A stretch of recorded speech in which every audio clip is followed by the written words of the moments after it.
we go with the crown jewels. Episode 10. Episode 10, everybody. A little refresher. I'm doing 50 videos highlighting what I feel are the 50 best sounding recordings that I have in my collection. When I say recordings, everybody knows I'm talking about vinyl records. That is my focus. That is my passion. I guess we call it a hobby, although my wife tells me that I spend way too much time focusing and obsessing over these records and this collection. Be that as it may, today, episode 10, and this is a big one, I want to talk about the sixth studio album from the band called Pink Floyd. And that album was released in 1971, and the album is called Meddle. By the way, I've got two dogs here with me today, as I do every day at home, and they are both really doing quite well as far as their behavior is concerned, but they're both kind of preoccupied and they're chewing on bones. So if you hear that in the background, that is what you're hearing, just an advisory note. So let me talk about my history with Meddle. And I originally had this on CD. When I got back into vinyl, I found a beat-up, used mid-70s copy. I eventually decided to go for the Bernie Grundman remaster, circa 2016, I think those came out. And it sounded good. But I kept hearing voices in the back of my head. You need the UK pressing. You need an early UK pressing. So, about 6 months ago, that's what I did. I went out and got an early first pressing. And this is the one where we have this famous Hypnosis cover art. Some animal's ear. Let me know in the comments if you know the full story. I think it's a cow's ear. And sound waves. Very, very subtle coloring on these vintage pressings. And this is a textured cover on the outside as well as the inside. What an amazing photograph. There are some telltale signs on how to tell which vintage pressing that you actually have. One of the items is if you don't have a patent number, the very bottom there, you know that you don't have one of the first UK pressings. Now, the other way that you can tell is you need to go into the dead wax and take a really hard look at the matrix numbers. And for that, I like to consult the Pink Floyd Archives website. And I wrote this down. This was curated or started by a gentleman by the name of Vernon Fitch. And it is incredible, the amount of information in there. He goes down to the minute detail, which is something that I love. And I think it's much more accurate for any Pink Floyd album than going to Discogs. When I decided that I needed an early pressing, I actually went to eBay. And I was kind of surprised at a wide variety of pressings that were available. And I did go to the UK for this. But I purchased this for under $70, including shipping to the US.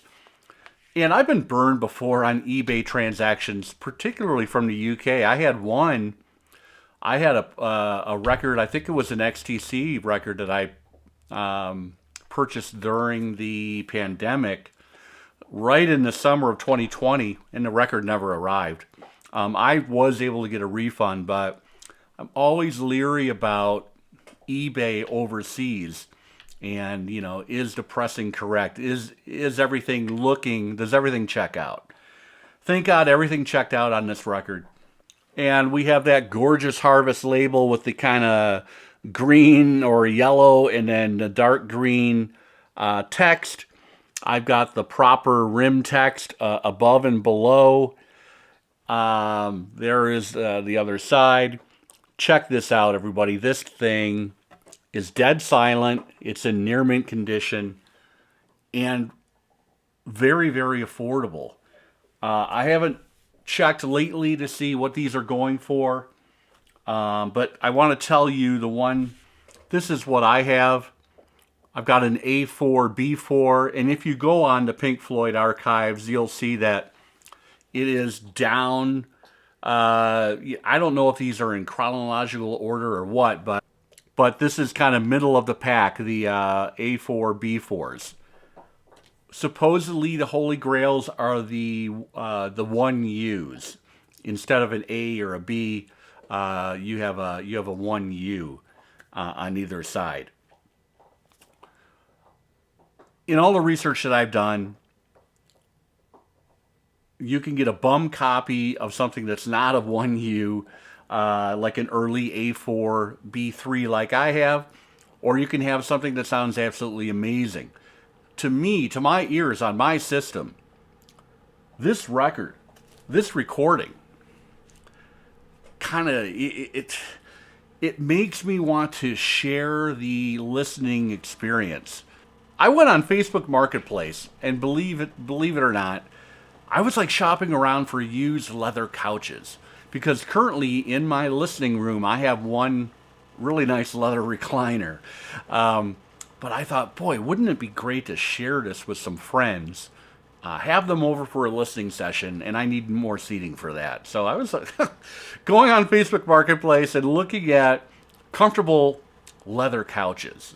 I have not pulled the trigger on that yet, but that's the power of the vinyl experience. If you get the right pressing and you've built the right system, and to your ears, everything is sounding glorious. Now, Meddle. This UK pressing sounds absolutely glorious. I'm going to say it again. The dynamic range here is just incredible. And I don't have any meters out or anything like that, but let me just tell you that compared to that Bernie Grundman reissue, digitally sourced, yeah, I said it, this thing just has so much space, so much tautness in the bass response. I don't even want to go and talk about side 2, which will blow your head off. Echoes, 23-minute epic song suite that kind of made rock history as far as I'm concerned. But the one song I keep coming back to on this record, track 3, Fearless, that is the song where I put this on, and I hadn't listened to this in a while. Because in the back of my mind, I'm like, okay, I've got 40 more of these videos to do. What are the 40 records I'm going to feature? Holy shit. I put this on, and I was just kind of, I love Fearless. I love the fade out at the end with the Liverpool Football Club, the field recordings. See what I did there? The field recordings. An amazing song that just makes you decompress and relax. And the musicianship, the arrangement on that song is incredible. And there's another thing that I want to recommend, in addition to a great seating and listening environment, for a recording of this nature, this is a refined pressing, a refined recording. It can transfix you. Now, the only other thing I would recommend is you need to have a really fine tumbler of a nice single malt scotch. In this case, one of my favorites is Glenfarclas. My wife and I actually toured the distillery not far from the River Spey. back in the fall of 2019.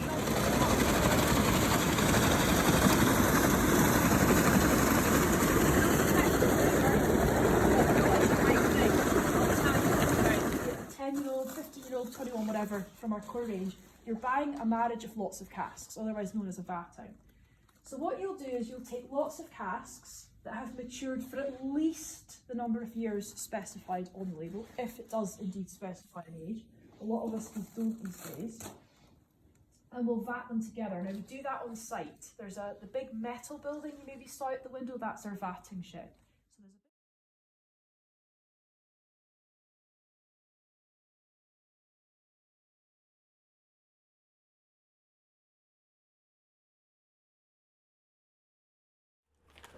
Now, the other telltale sign, if you look at that Pink Floyd archive site, there are actual photos of the correct inner sleeve that came with the record.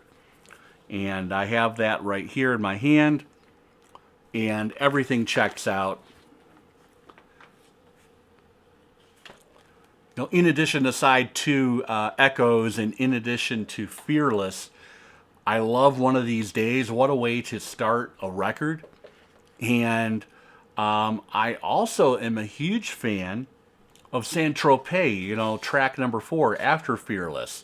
That's that kind of jazzy, jazz-inflected shuffle that just sounds amazing. I love I think Pink Floyd, I'm no expert, but you can tell on this record they were taking more chances. They were pushing boundaries. A lot of these effects, particularly on side 2, were done through different delay systems. They were done through different delays. I read somewhere one of these songs, it might have been One of These Days. There's actually 2 bass tracks on the song.